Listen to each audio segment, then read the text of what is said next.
तो इस वीडियो की मदद से आप जानेंगे कि गूगल फॉर्म के सबमिट होते ही आप कैसे ही उसके रिस्पॉन्सेज के बेसिस पे मोटिक एप्लीकेशन में कॉन्टैक्ट को क्रिएट कर सकेंगे, वो भी ऑटोमेटिकली।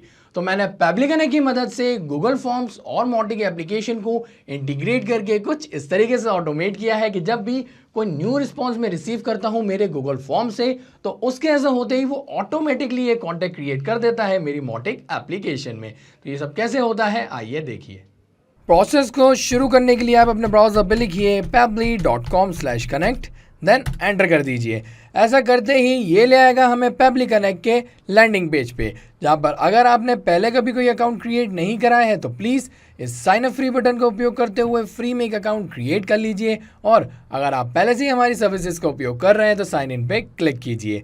साइन इन पे क्लिक करते ही ये ले आएगा हमें Pabbly के ऑल ऐप्स सेक्शन की ओर, जहाँ करेंगे access now to Pabbly connect, और ऐसा करते ही हम फाइनली आ जाएंगे हमारे अकाउंट की डैशबोर्ड पे, जहाँ करेंगे क्रिएट वर्कफ्लो, और पहले इस वर्कफ्लो को कोई नाम देंगे, for example Google Forms to मोटिक ऑटोमेशन। आप इसे कोई और नाम भी दे सकते हैं। देन क्रिएट पे क्लिक कीजिए, और क्रिएट पे क्लिक करते ही ये ले आएगा हमें Pabbly कनेक्ट के ट्रिगर और एक्शन विंडो की ओर, जहाँ पर ट्रिगर एप्लीकेशन कहती है जब ऐसा होता है। तो क्या होता है, जब भी हम किसी एप्लीकेशन से डेटा रिसीव करते हैं तो यहाँ क्या हो रहा है, हमारी उस एप्लीकेशन से डेटा आ रहा है, तो वो बन जाएगी हमारी ट्रिगर एप्लीकेशन। और ऐसा होने पे एक्शन एप्लीकेशन कहती है तो ऐसा करो। आप क्या करो, जो डेटा आपने अपनी ट्रिगर एप्लीकेशन से रिसीव किया है वो एक्शन एप्लीकेशन की मदद से किसी दूसरी एप्लीकेशन में फॉरवर्ड कर दीजिए। तो हमारे केस में क्या हो रहा है, हम जब भी गूगल फॉर्म्स के द्वारा फॉर्म सबमिशन रिसीव करते हैं तो हम चाहते हैं उस डिटेल्स के बेसिस पे मोटिक में कॉन्टैक्ट को क्रिएट करना। तो उसके लिए यहाँ पर जो ट्रिगर एप्लीकेशन है वो मैं चूज़ करूँगा गूगल फॉर्म्स, और ऐसा करते ही यहाँ पर जो ट्रिगर इवेंट है वो मिलेगा न्यू रिस्पॉन्स रिसीव्ड, कि जब भी कोई न्यू रिस्पॉन्स हम रिसीव करें तब जाके ये ट्रिगर रन करें। तो आप देख सकते हैं जैसे ही मैंने ट्रिगर इवेंट यहाँ से चूज़ किया, ऐसे होते ही यहाँ पर इसने मुझको एक वेबबुक URL दे दिया। तो भला ये वेबबुक URL किस लिए, तो जैसा कि हम जानते हैं कि गूगल फॉर्म्स और Pabbly कनेक्ट ये दोनों अलग अलग एप्लीकेशन है, और अगर हम चाहते हैं इन दोनों एप्लीकेशन के बीच में कोई इंटीग्रेशन हो जिसकी मदद से हम फॉर्म सबमिशन के रिस्पॉन्सेज को कैप्चर कर सकें हमारी इस वर्कफ्लो में, और देन हम एक्शन एप्लीकेशन में उसके डेटा को भेज सकें, तो उसके लिए हमें इस वेबबुक URL का उपयोग करना होगा, क्योंकि ये मदद करता है डेटा ट्रांसफ़र में। तो उसके लिए सबसे पहले मैं इसको कॉपी कर लेता हूँ, और कॉपी करने के बाद मैं न्यू टैब में जाता हूँ, और यहाँ से मैं ओपन करता हूँ मेरे गूगल फॉर्म्स को, जहाँ पर आप देख सकते हैं बहुत सारे फॉर्म्स ऑलरेडी क्रिएटेड हैं, जिसमें से रिसेंटली मैंने एक फॉर्म यहाँ क्रिएट किया है with the name integration request form. आप देख सकते हैं तो ये Pabbly इंटीग्रेशन रिक्वेस्ट फॉर्म है, और रिस्पॉन्सेज में अगर इसके आते हैं तो अभी 0 रिस्पॉन्सेज हैं, कि अब तक ये एक भी बार फिल नहीं हुआ है। तो आप भी कोई ऐसा ही एक फॉर्म क्रिएट कर सकते हैं फ्री में गूगल फॉर्म्स का उपयोग करके, और उसके बाद यहाँ रिस्पॉन्सेज में आइए।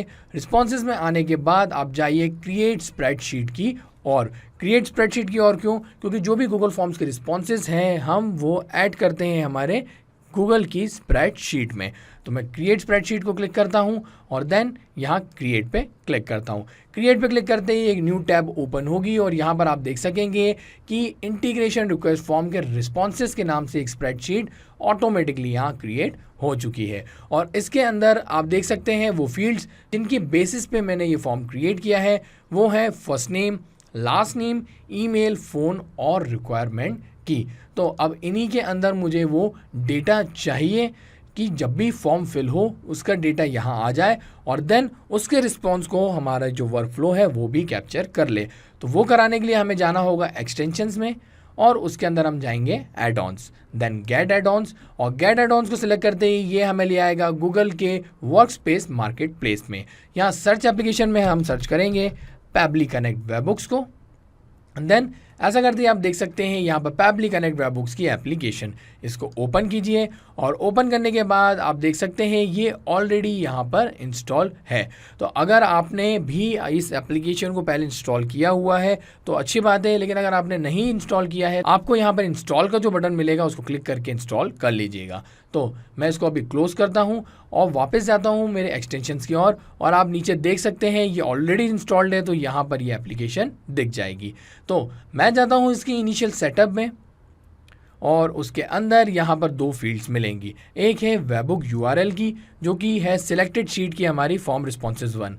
आप देख सकते हैं इसके अंदर एक ही शीट है, तो उसके अंदर की यहाँ पर आप देख सकते हैं फील्ड है वेबबुक यूआरएल की। तो इसमें वही यूआरएल मैं पेस्ट करूँगा जो मैंने अभी कॉपी किया था मेरी वर्क फ्लो से। उसके बाद सेकंड जो आप यहाँ फील्ड देख रहे हैं वो है ट्रिगर कॉलम की। तो आप सोच रहे होंगे ये ट्रिगर कॉलम क्या है। तो जैसा कि हम जानते हैं कि हम हमारी स्प्रेडशीट की शीट में जो डेटा ऐड करते हैं वो करते हैं हम कॉलम्स के अंदर, और वो कॉलम्स स्टार्ट होते हैं ए से लेकर जेड तक। तो इसमें आप देख सकते हैं ये कॉलम ए से लेकर एफ तक जो है यहाँ पर डेटा एडेड है। एफ कॉलम में रिक्वायरमेंट आप पढ़ सकते हैं। देन आगे जो जी कॉलम है वो फिल्ड नहीं है, तो जो लास्ट फिल्ड कॉलम होता है ना वो होता है हमारा ट्रिगर कॉलम। तो वो हमें यहाँ एंटर करना होता है। तो एफ को मैंने यहाँ पे एंटर कर दिया है। आप भी जो भी आपका लास्ट ट्रिगर कॉलम होगा, लास्ट फिल्ड कॉलम, उसको यहाँ पे मैप कर लीजिएगा।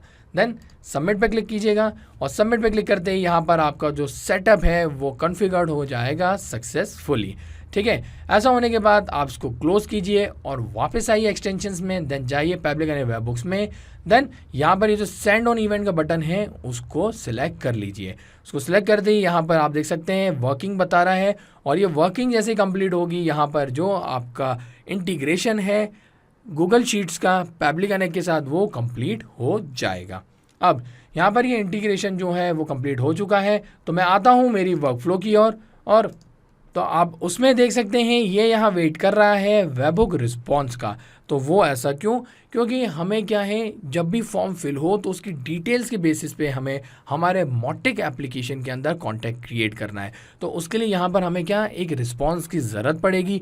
तो रिस्पॉन्स के लिए क्या करूँगा, मैं आऊँगा मेरे फॉर्म्स की ओर और उसको मैं प्रीव्यू कर लूँगा। तो आप देख सकते हैं ये रहा मेरा फाइनल फॉर्म, और उसके अंदर आप वो फील्ड्स देख सकते हैं जिसके बेसिस पे यहाँ पर ये स्प्रेडशीट क्रिएट हुई थी। तो इसमें मैं कोई ऐसी डमी डिटेल ऐड कर देता हूँ और देन उसके बेसिस पे मैं ये ऑटोमेशन सेटअप करूँगा। तो यहाँ फर्स्ट नेम मैं दे देता हूँ as dummy, then last name test, email address भी ऐसा ही कोई बना देता हूँ dummy@dummy.com। ये सारी डमी डिटेल्स हैं, इनमें से कुछ भी एग्जिस्ट नहीं करता है। मोबाइल नंबर में 9 लगाकर मैं यहाँ *** लगा रहा हूँ। ओके, देन रिक्वायरमेंट, तो रिक्वायरमेंट में मैं यहाँ लिख सकता हूँ need help to integrate WhatsApp with Google sheets. Okay, तो यहाँ पर मैंने रिक्वायरमेंट भी फिल कर दी है। अब जैसे ही मैं इस फॉर्म को करूँगा सबमिट, तो आप देखेंगे कि इसका जो डिटेल्स है वो ऐड हो जाएंगी हमारी स्प्रेडशीट की रो में, और ऐसा होते ही पब्लिक कनेक्ट में भी इसका रिस्पांस आ जाएगा। तो मैं आता हूँ और सबमिट करता हूँ इसको। यहाँ पर आप देख सकते हैं रिस्पांस रिसीव हो गया है, फॉर्म सबमिट हो चुका है। चल के पहले देख लेते हैं इसकी डिटेल्स को। हाँ, यहाँ पर ये डिटेल्स ऐड हो चुकी है, जिसमें टोटल जो भी डिटेल्स मैंने ऐड करी थी वो आ चुकी हैं। तो मैं आता हूँ मेरी वर्कफ्लो की ओर, और आप देख सकते हैं यहाँ पर भी इसका रिस्पांस आ चुका है, और उसके अंदर आप देख सकते हैं यही है वो फर्स्ट नेम जो मैंने फिल किया था, last name, email, phone number, और जो रिक्वायरमेंट है वो भी कम्प्लीटली यहाँ पर आ चुकी है। साथ ही साथ इसने मुझे बता दिया है मेरी स्प्रेडशीट का नेम वो है इंटीग्रेशन रिक्वेस्ट फॉर्म, कि इसका रिस्पॉन्स यहाँ पर आया है। अब जो कि मैं चाहता हूँ कि मोटिक में कॉन्टैक्ट क्रिएट करना इन डिटेल्स की बेसिस पे, तो उसके लिए यहाँ पर जो अब एक्शन एप्लीकेशन है वो मैं चूज़ करूँगा मोटिक, और ऐसा करते ही यहाँ पर जो एक्शन इवेंट है वो मैं चूज़ करूँगा क्रिएट और अपडेट कॉन्टैक्ट को। ऐसा करने के बाद कनेक्ट पे क्लिक करूँगा ऐड न्यू कनेक्शन, और ऐड न्यू कनेक्शन के लिए यहाँ पर लगता है क्या मोटिक का यूज़र नेम जिससे हम लॉगिन करते हैं, और यूज़र नेम के अलावा मोटिक का यूज़र नेम पासवर्ड, और साथ ही साथ यहाँ पर लगता है बेस URL।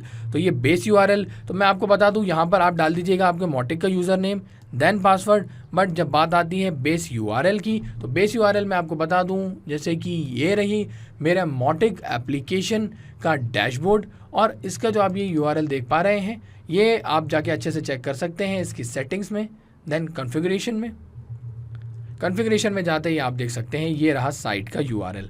तो ये आपको कॉपी करना है टिल स्लैश के पहले, ये जो आप देख रहे हैं आपको स्लैश के पहले तक का जो ये यूआरएल है वो है बेस यूआरएल। तो आप इसको कॉपी कर लीजिएगा और कॉपी करने के बाद आप इसको पेस्ट कर दीजिएगा। तो मैं आपको बता दूं कि मैं पहले ही इसका जो कनेक्शन है वो इस्टेब्लिश कर चुका हूं, इसलिए मैं जाऊंगा एग्जिस्टिंग कनेक्शन के साथ और सेव पे क्लिक करूंगा। सेव पे क्लिक करते ही आप यहाँ देख सकते हैं कि यहाँ इसने मुझे कुछ फील्ड्स दे दी हैं। ये वही फील्ड्स है जिसके बेसिस पे मैं कॉन्टैक्ट क्रिएट करूँगा मेरी मॉटिक एप्लीकेशन में। तो ये फील्ड्स स्टार्ट होती है लास्ट एक्टिव डेट से, पॉइंट्स, टाइटल और बाकी की सारी चीज़ें। बट जो डिटेल्स मेरे पास हैं मैं उन्हीं के बेसिस पे ये कॉन्टैक्ट क्रिएट करूँगा। तो मैं आता हूँ यहाँ पे, और उसके बाद सबसे पहले फर्स्ट नेम मेरे पास अवेलेबल है, तो मैं फर्स्ट नेम को यहाँ पर मैप करूँगा। तो आप सोच रहे होंगे मैप क्यों, भला मैं मैनुअली कोई नहीं डिटेल डाल रहा। उसका रीज़न ये है क्योंकि हमेशा जब भी गूगल से फॉर्म रिस्पॉन्स आएंगे तो रिस्पॉन्सेज भी क्या होंगे, अलग अलग होंगे, हमेशा सेम रिस्पॉन्स नहीं आएंगे। तो हमें नए रिस्पॉन्स की न्यू डिटेल्स के बेसिस पे ही तो कॉन्टैक्ट क्रिएट करना है। तो अगर मैं इसको लिखता हूँ मैनुअली तो होगा क्या, हमेशा सेम डिटेल ही ऐड होगी। लेकिन अगर मैं इसको करता हूँ मैप, और वो भला कैसे, सिंपली आप देख सकते हैं मैंने जैसे इसको सिलेक्ट किया है, यहाँ पर ये ड्रॉप डाउन आ गया है। तो इस ड्रॉप डाउन को ओपन करूँगा मैं, और फर्स्ट नेम में ये जो आप फर्स्ट नेम देख रहे हैं उसको अगर ऐसे सिलेक्ट कर लूँगा तो यहाँ पर ये मैप हो जाएगा। इसे कहते हैं डेटा को मैप करना। अब ये डेटा मैप हो चुका है तो होगा क्या, रियल टाइम में जब भी कोई न्यू रिस्पॉन्स आएगा तो ऑटोमेटिकली न्यू कॉन्टैक्ट्स ऐड होते चलेंगे। ठीक है, फर्स्ट नेम को मैप किया, वैसे ही मैं लास्ट नेम को भी मैप करूँगा। देन मेरे पास प्राइमरी कंपनी पोजीशन है नहीं, ईमेल एड्रेस है, तो ईमेल एड्रेस को मैप कर लेता हूँ। देन आगे बढ़ते हुए मोबाइल फ़ोन में फ़ोन नंबर भी है, उसको भी मैप कर लेता हूँ।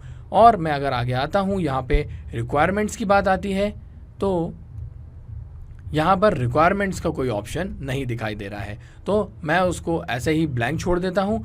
और उसके बाद मैं यहाँ पर क्लिक करता हूँ save and send test request पे। तो जैसे ही मैं save and send test request पे क्लिक करूँगा तो आप देखेंगे मेरे मॉटिक के कॉन्टैक्ट्स में कॉन्टैक्ट्स को ऐड होते हुए।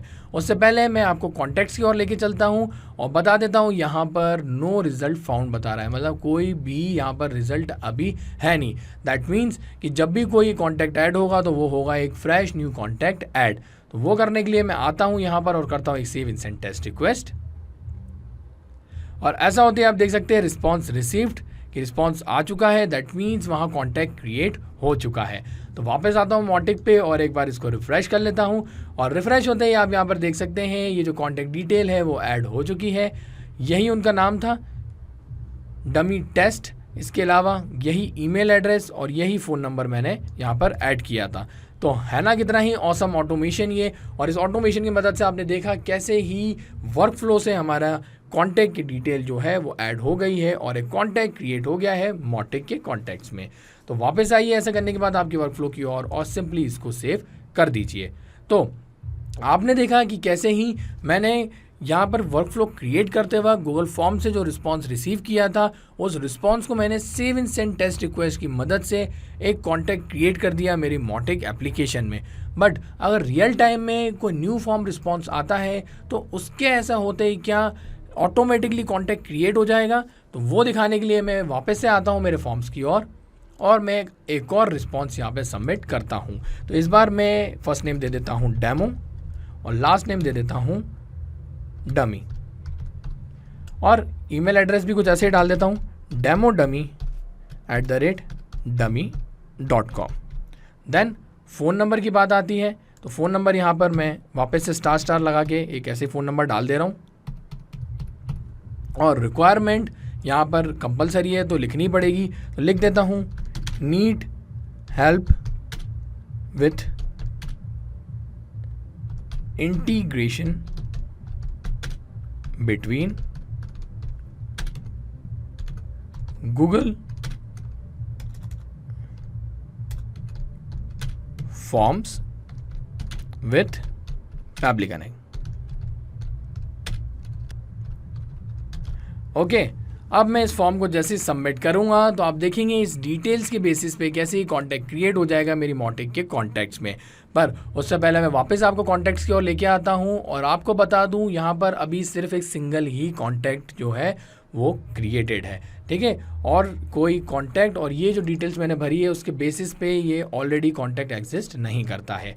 तो मैं सिंपली इसको सबमिट करता हूँ और यहाँ आप देख सकते हैं कि ये जो रिस्पांस है यहाँ रिसीव्ड हो चुका है, मतलब दोबारा हमारे फॉर्म फिल हो चुका है। तो फॉर्म फिल होने के बाद जाहिर सी बात है हमारे गूगल शीट्स में भी इसका जो रिस्पांस है वो आ गया होगा।